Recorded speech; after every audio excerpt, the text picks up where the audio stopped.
Hello everyone. आज के in news का हमारा टॉपिक भारतीय सशस्त्र बलों में महिलाओं की स्थिति पर है।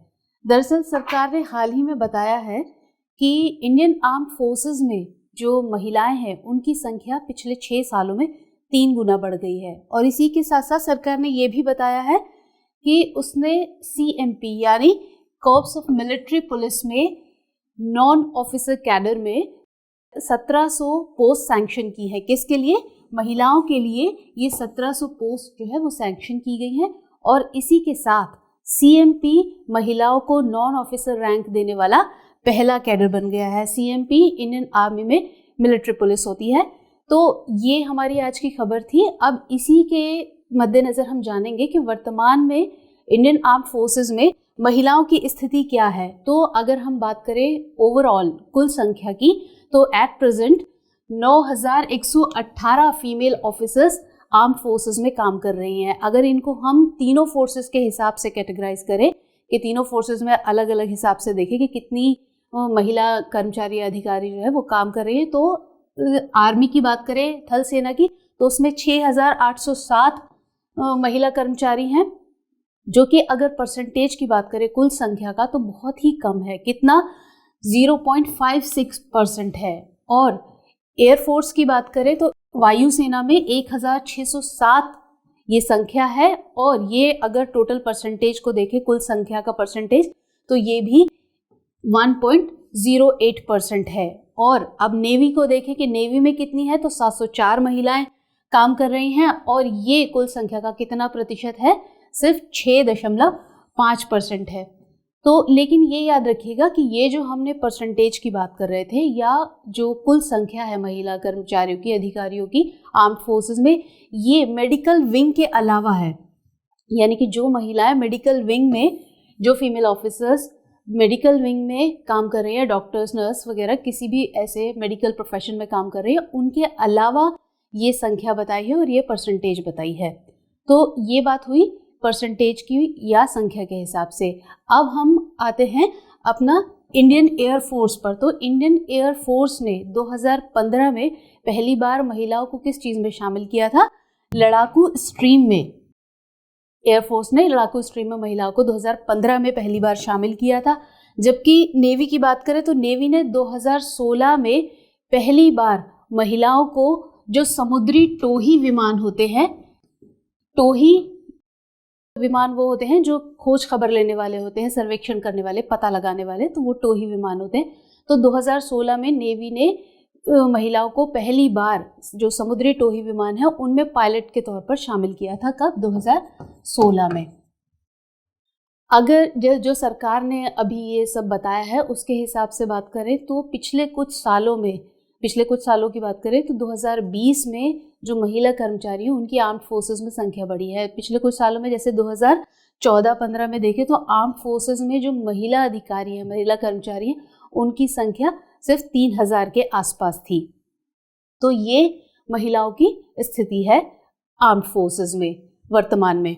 तो चलिए अब हम बात करते हैं कि महिलाओं की इसमें प्रतिशतता के कारण क्या है, क्योंकि महिलाएं क्यों इस प्रोफेशन को, इस फील्ड में आने में क्यों इतना कम है, इतना एक प्रोफेशन के तौर पर इसे चुनने में इतना कम क्यों है, क्यों इसे अपनाती हैं प्रोफेशन के तौर पर कम इतना अपनाती हैं। तो उसके पीछे बहुत सारी वजह हो सकती हैं। लेकिन जो सबसे पहली और बड़ी वजह हमारे सामने निकल कर आती है वो है रूढ़िवादिता।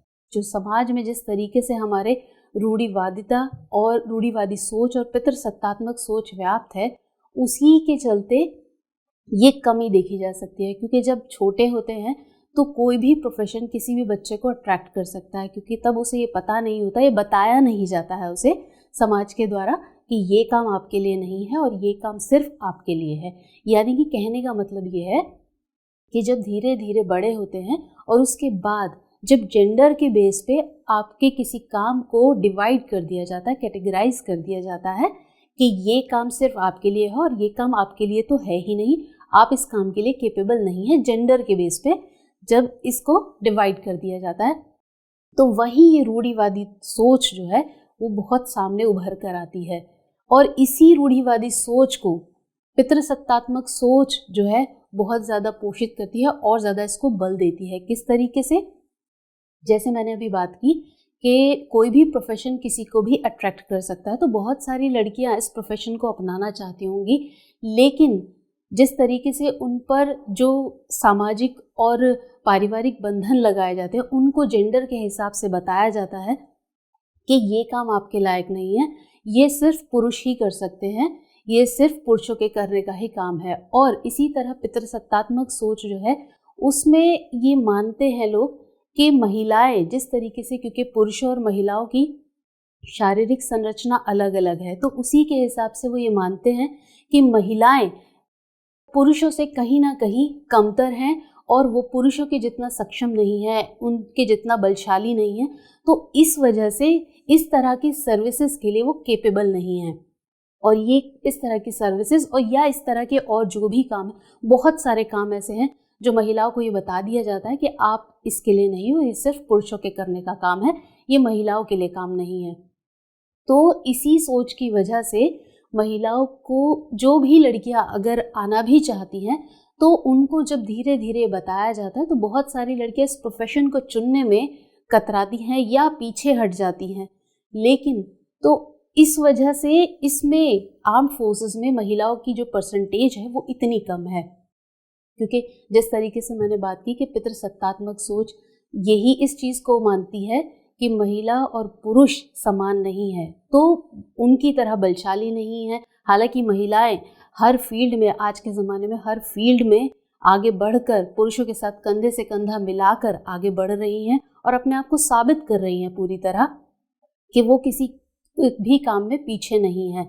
लेकिन फिर भी जिस तरीके से हमारे समाज में ये सोच व्याप्त है, और ऐसा नहीं है कि ये सिर्फ पुरुषों की है, महिलाओं की भी है, समाज में, क्योंकि ये समाज में सोच व्याप्त है तो वो किसी की भी हो सकती है। महिला पुरुष का यहाँ कोई भेद नहीं है कि ये सिर्फ महिलाओं की है, पुरुषों की है। एक हद तक महिलाओं की भी ये सोच है, क्योंकि जिस तरीके से हमारे यहाँ इस सोच को पोषित किया जाता है, जिस तरीके से समाज में सोच पोषित होती है, तो वो किसी की भी सोच बन सकती है, महिलाओं की भी, पुरुषों की भी। हालांकि ऐसा नहीं है, पुरुष भी बहुत हद तक महिलाओं को सपोर्ट करते हैं और वो इस भेद को नहीं मानते।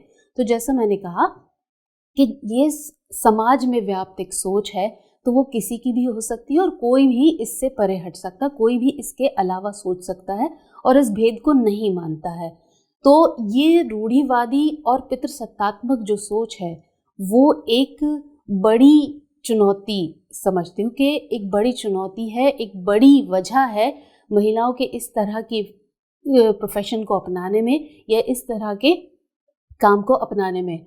और महिलाओं के प्रति जो पूर्वाग्रह है, इसके पीछे भी यही वजह है कि जिस तरीके से रूढ़िवादी सोच और पितृसत्तात्मक सोच आगे बढ़ती है, तो उसी को लेकर, महिलाओं को लेकर लोगों के दिमाग में कुछ पूर्वाग्रह होते हैं, यानी कुछ प्रेजुडिसेस होते हैं। तो पूर्वाग्रह और पूर्व धारणा, यहाँ दो चीज़ें समझ लीजिएगा कि पूर्वाग्रह और पूर्व धारणा।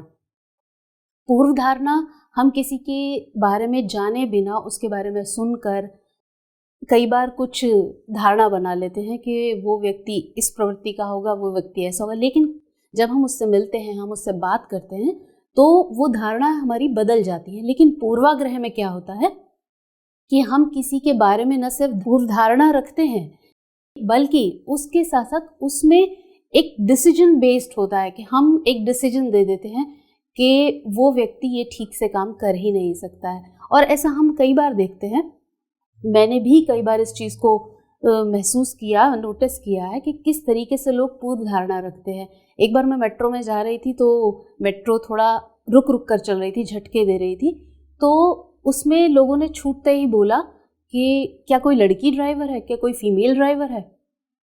तो ये एक पूर्व धारणा है, मतलब आप ये पहले ही मानकर चलते हैं कि अगर महिला है तो वो किसी भी हाल में वो काम ठीक नहीं कर सकती है। तो ये मैंने एक एग्जाम्पल दिया बताने के लिए कि पूर्व धारणा क्या होती है। जब हम सड़क पर जाते हैं और अगर किसी फीमेल ड्राइवर को देखते हैं कि अगर गाड़ी बीच में रुक गई है, तो अगर फीमेल ड्राइवर है तो लोग ये जानकर, मानकर चलते हैं कि वो ठीक से चला ही नहीं सकती है गाड़ी, इसी वजह से उससे कोई गलती हुई है या कोई भी रुकावट आई है तो वो उसके फीमेल होने की वजह से आई, क्योंकि वो ठीक से काम कर ही नहीं सकती।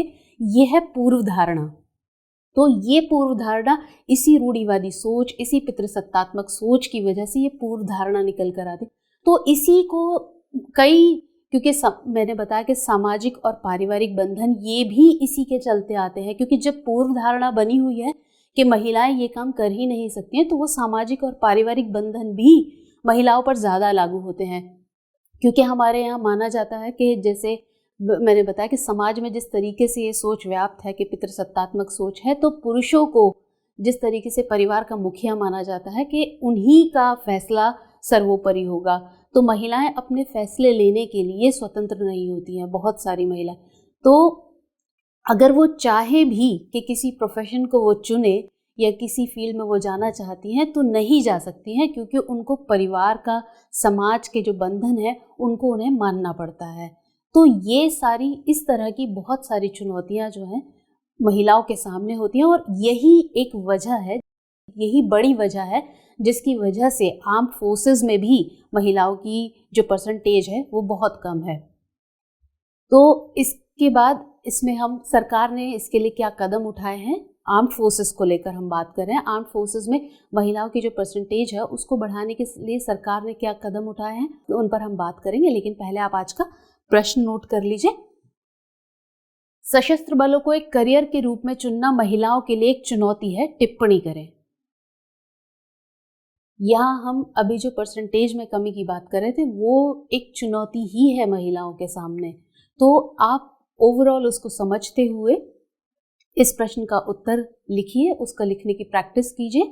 तो मुझे लगता है कि आपको ये प्रश्न काफ़ी समझ आ रहा होगा कि किस तरीके से इसको फ्रेम करना है। तो चलिए अब आगे बढ़ लेते हैं। अब हम बात कर रहे थे कि सरकार ने महिलाओं की जो परसेंटेज है आर्म्ड फोर्सेस में उसके मद्देनज़र क्या कदम उठाए हैं। तो सबसे पहला अगर हम बात करें आर्म्ड फोर्सेस की, तो पहले क्या होता था कि महिलाओं को 5 साल की सर्विस दी जाती, शॉर्ट सर्विस कमीशन के तहत उनको 5 साल की सर्विस दी जाती थी, जिसे 5 साल और आगे बढ़ाया जा सकता था, यानी कि 10 साल की सर्विस होती थी।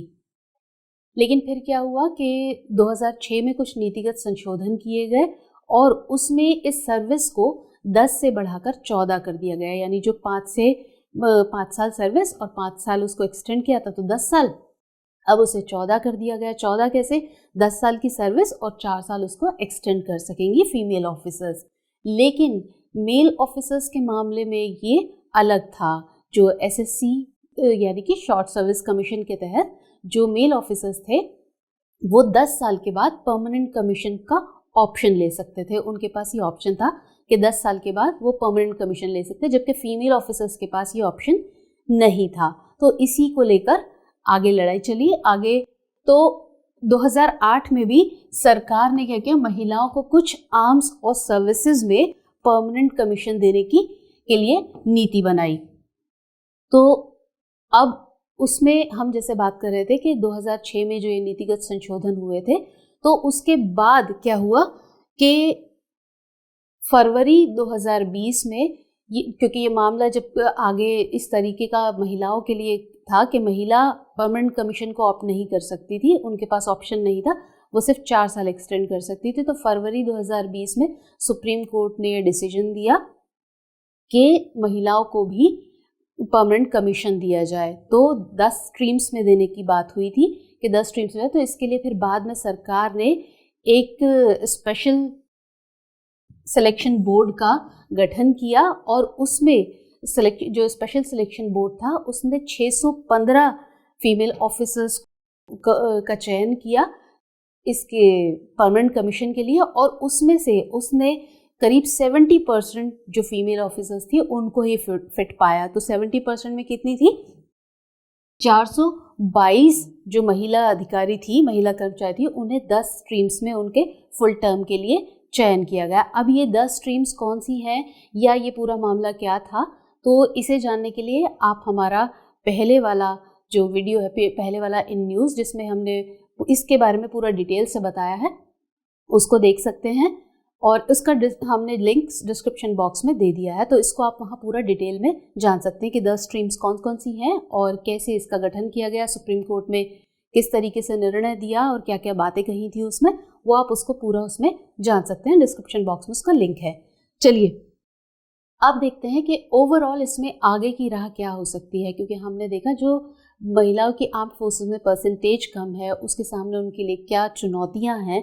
तो ऐसे में ओवरऑल क्या आगे की राह हो सकती है, तो सरकार इसमें सहयोग कर सकती है किस तरीके से, शैक्षिक जागरूकता, क्योंकि जैसे जो उनके महिलाओं के सामने जो चुनौती है जिस तरीके से सामाजिक और पारिवारिक बंधन है, तो उसमें एक इशू शिक्षा का भी है, क्योंकि महिलाओं को पूरी तरीके से जिस शिक्षा नहीं दी जाती, शिक्षा का अभाव जिस तरीके से है, तो उसमें ना सिर्फ वो अपने अधिकारों को पहचान पाती हैं बल्कि वो ये नहीं समझ पाती हैं जिस तरीके से, जैसे उनको बता दिया जाता है कि जिस तरीके का फ़र्क उनको बता दिया जाता है, तो वो भी उसी सोच को अपना लेती हैं अगर शिक्षा का अभाव है तो। क्योंकि शिक्षा का जब अभाव दूर होगा, सही तरीके से शिक्षा दी जाएगी, तो उनको भी समझ आएगा कि ये जो फ़र्क है ये कोई फ़र्क नहीं है और वो भी आगे बढ़ सकती हैं और वही काम कर सकती हैं जो कोई दूसरा व्यक्ति कर सकता है।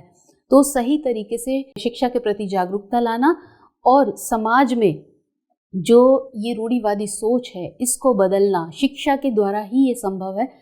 इसके प्रति जागरूकता लाई जाए, महिलाओं और पुरुषों दोनों में, समाज में पूरे इस तरीके की जागरूकता लाने के लिए सरकार कदम उठा सकती है और महिलाओं के लिए जो शिक्षा है जैसे मैंने बात की, तो उसको और बेहतर बना सकती है, ताकि इस तरीके की जो भी सर्विसेज हैं, ना सिर्फ इसमें बल्कि आगे भी, और स्पेशली क्योंकि हम इसकी बात करें तो इस तरह की सर्विसेज में भी महिलाएं आगे और बढ़कर आएँ।